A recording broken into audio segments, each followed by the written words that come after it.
করবেন ভাইরা, আমি আমার কথা রাখতে পারলাম না। অর্থাৎ আমি ডিসাইড করেছিলাম মোটো H50 Pro কিনেছি, এবার ডেলিভারি নেব।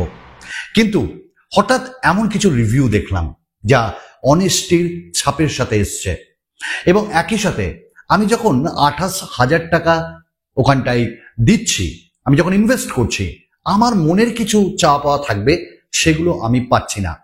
তো দেখা যাক মোটো H50 Pro যদি আপনিও অর্ডার দিয়ে থাকেন তাহলে কেনা কি উচিত আজকের ডেটে। চলুন দেখে নিই। মোটো H50 Pro যার দাম 32,000 টাকা। ইয়েস, আমি ফার্স্ট সেলে কিনেছিলাম, স্ক্রিনশট আপনাদের সঙ্গে আমি শেয়ার করছি, এবং এর দাম আমার পড়েছিল 28,058 টাকা। 58 টাকা আমার ওপেনিং বক্সের জন্য, আর যে 28,000 টাকা 2,000 টাকার HDFC ব্যাংকের ইনস্ট্যান্ট ডিসকাউন্ট, আর 2,000 টাকা প্রথম সেলে কিনেছিলাম বলে ডিসকাউন্ট, দাম পড়েছিল 28,000। তো আমি খুব হ্যাপি ছিলাম, আমি খুব ছিলাম খুশি, কারণ 28,000 টাকায় আমি দুর্দান্ত স্মার্টফোন পাচ্ছি। এবং যত দিন গেল রিভিউ দেখতে লাগলাম এবং বেশ কিছু স্পেসিফিকেশন খুঁটিয়ে দেখলাম না, আমার কিছু 3-4টে ফিচার্স আমি পাচ্ছি না, আমি হারিয়ে ফেলেছি। তো মোটো H50 Pro 6.7 ইঞ্চেসের একটা কার্ভড অ্যামোলেড ডিসপ্লে, ডেফিনেটলি খুব সুন্দর, এবং ইন ডিসপ্লে ফিঙ্গারপ্রিন্ট স্ক্যানারও রয়েছে, এবং কিসের প্রোটেকশন রয়েছে তা জানি না, কিন্তু বক্সের ভেতরে একটা প্রোটেক্টিভ ফিল্ম বোধহয় তাই জন্য দিয়েছে, তাই না ভাই? তো ওয়েল, সেই নিয়ে আমার কোনো সমস্যা নেই, এবং এর পিক ব্রাইটনেসও ভালো। এখানটায় আমরা দুর্দান্ত যে কোয়ালিটি, কালার, সেগুলো পাচ্ছি, এবং এক কথায় দুর্দান্তভাবে ডিসপ্লে আমাকে প্রভাবিত করেছে, এবং আমি কার্ভড অ্যামোলেড পছন্দ করি। ডুয়াল স্পিকার, ডলবি সারাউন্ড, সেটাও খুব সুন্দর, এবং একই সাথে ডুয়াল 5G সাপোর্ট করছে, এটাও ভালো। এবং এই স্মার্টফোনটিতে আমরা স্ন্যাপড্রাগনের 7 Gen 3 এই চিপসেটটাও পাচ্ছি, এটাও ভালো। ঠিক আছে, মন্দের ভালো, এই চিপসেটটা খুব যে খারাপ তা নয়, কিন্তু এই এখানটায় ক্যামেরা যেটা দেওয়া হয়েছে ওটা দুর্দান্ত। 50 মেগাপিক্সেলের মেইন সেন্সার, 10 মেগাপিক্সেলের টেলিফোটো, এবং তার সাথে আমরা পেয়ে যাচ্ছি একটা 13 মেগাপিক্সেলের আল্ট্রা ওয়াইড, যেটা ম্যাক্রো হিসাবেও কাজ করবে, এবং সামনে 50 মেগাপিক্সেলের camera for the first time, এবং এআই বেস সবকিছু চলবে। তো কালার অ্যালগোরিদম সবকিছু, ক্যামেরায় সব ভালো, সবই ভালো, এবং আরো ভালো 3টে মাইক্রোফোন আমরা স্মার্টফোনে পেয়ে যাচ্ছি। ডলবি অ্যাটমসের সাপোর্ট পাচ্ছি, অ্যান্ড্রয়েড 14 পাচ্ছি, হ্যালো ইউআই পাচ্ছি, আপডেটও বেশ তুখর পাবো। কবে পাবো সেটা জানা নেই, বাট অফিসিয়ালি লেখা বলা অনুযায়ী আমরা পাবো। 4,500 mAh ব্যাটারি পাচ্ছি, 68 ওয়াটের ফাস্ট চার্জিং পাচ্ছি, অ্যাটলিস্ট 8GB 256GB এটার সঙ্গে, পরেরটা তো 120 ওয়াট পাবেনি হায়ার ভ্যারিয়েন্টে। তো এবার কথা হলো যে আমি এই স্মার্টফোনটা কেন নিলাম না, কেন ক্যান্সেল করছি। আপনারা দেখতে পারেন যে ক্যান্সেল করতে চলেছি। আপনারা বলবেন ক্যান্সেল করবো কিনা। যদি আপনারা বলেন যে ক্যান্সেল করেন না, তাহলে করবো না, আমাকে ডেলিভারি নিতে হবে। আর যদি বলেন যে ক্যান্সেল করে দিন দাদা, তাহলে করে দিব, যদি আপনার মনে হয় যে আমি যে কথাগুলো বলছি ভাই সেগুলো সঠিক।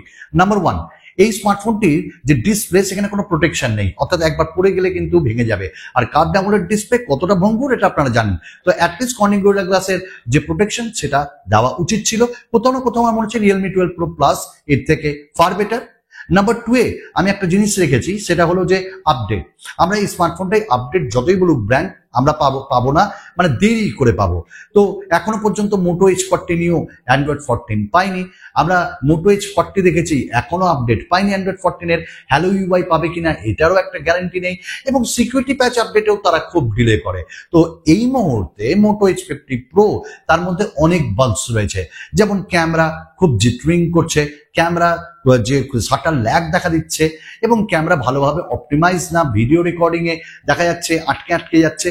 তো এই ব্যাপারগুলো তো আছেই। এবার কবে আপডেট, এটা তো আর নাথিং ব্র্যান্ড না যে সঙ্গে সঙ্গে আপনাকে আপডেট দিয়ে দিবে। তো মোটো H50 Pro তে কবে আপডেট দিয়ে কবে ঠিক করবে, এটা একটা বড় দুশ্চিন্তার বিষয়। তো আপডেটের জন্য আমি একটু পিছিয়ে এসেছি। নাম্বার 3, এই স্মার্টফোনটা অ্যামোলেড ডিসপ্লে, তবুও এখানটায় অ্যামোলেড বলতে পিওলেড, তবুও এখানটায় কিন্তু দেওয়া হয়নি অলওয়েজ অন ডিসপ্লে। যদিও আমরা পিক ডিসপ্লে নামে জানি যে মোটো তাদের H50 Pro তে প্রোভাইড, H50 Pro বলে না, সব কটা আগেকার যে ডিভাইসগুলো সেগুলোতে তারা দিত, ইভেন মোটো H40 তেও ছিল। কিন্তু 50 Pro তে কোনো অলওয়েজ অন ডিসপ্লে নেই, মানে পিক ডিসপ্লেও তারা উঠিয়ে দিল। ওই একটা আপনি জাস্ট চেক করবেন, বা লিফট করবেন তখন একটা ডিসপ্লে দেখাবে, ওখানটাই আপনি নোটিফিকেশনগুলো পাবেন। কিন্তু যারা আগের ফোন ইউজ করেছেন তারা অবশ্যই জানেন যে মোটো যে স্মার্টফোনগুলোতে পিক ডিসপ্লে হয় সেটা লক স্ক্রিন থেকে আপনি সব কিছু দেখতে পান এবং অ্যান্সারও করতে পারবেন। ইভেন এতেও H50 প্রোতেও সেই অপশন আছে, অ্যান্সার করতে পারবেন, কিন্তু অতটা সুন্দর লাগছে না। তাহলে আমি এত দাম দিয়ে একটা স্মার্টফোন কিনবো, তবু এই ফিচার্স ছোট ছোট গুলো পাবো না। যেটা আমাকে সব থেকে বদার করেছে হিটিং ইস্যু।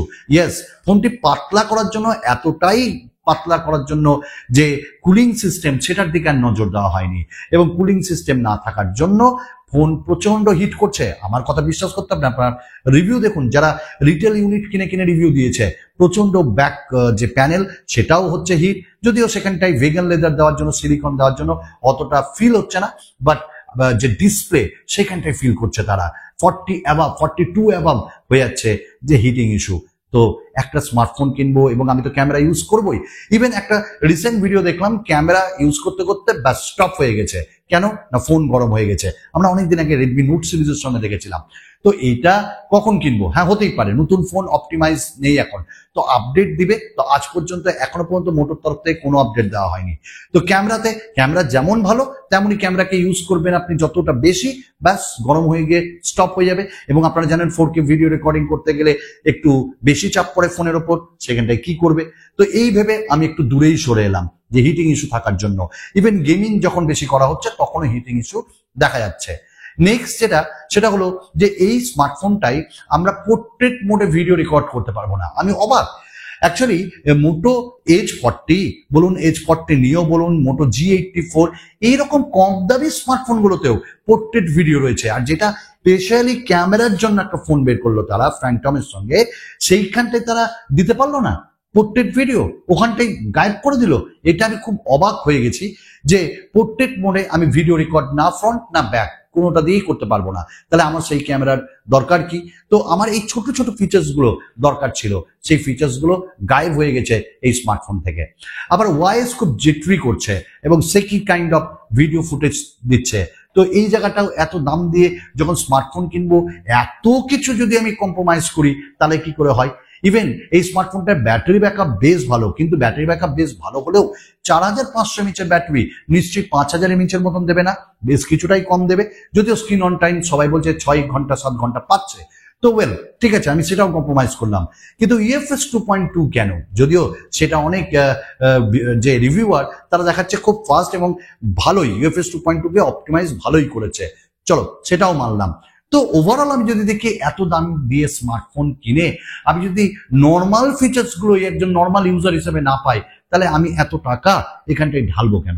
এটা আমার মনে হয়েছে, আপনাদের অন্য মনেই হতে পারে, আমাকে নেগেটিভ মনেই হতে পারে, কিন্তু আমি কোনো ব্র্যান্ডের ফোন দিয়ে রিভিউ করছি না।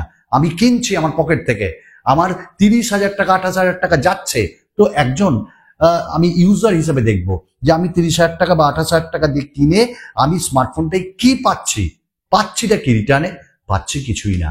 হ্যাঁ, ক্যামেরা ভালো, ডিসপ্লে ভালো, সবই ঠিক আছে, ইভেন ডিজাইনও ভালো, কিন্তু ছোটখাটো ফিচার্স গুলো কেন কম্প্রোমাইজ করছে মোটরোলা, এটা আমার জানার বাইরে। ব্যাস আমি এই কারণেই এই ডিসিশনটা নিয়েছি। আপনারা অবশ্যই বলুন ডিসিশন আমার ঠিক না ভুল, না জলে ফেলবো টাকা। যদি বলেন যে না দাদা ক্যান্সেল করেন না, নিয়ে নেন, কোনো ব্যাপার না। আর যদি বলেন না দাদা আপনি সঠিক সিদ্ধান্ত নিয়েছেন, নিতে হবে না, লস খেতে হবে না, তাহলে ব্যাস লস খাবো না, অন্যান্য স্মার্টফোনকে কিনে রিভিউ করতে পারবো ওই টাকায়। চলুন আরো একটা নতুন ভিডিওতে আপনাদের সঙ্গে দেখা হচ্ছে, বাই।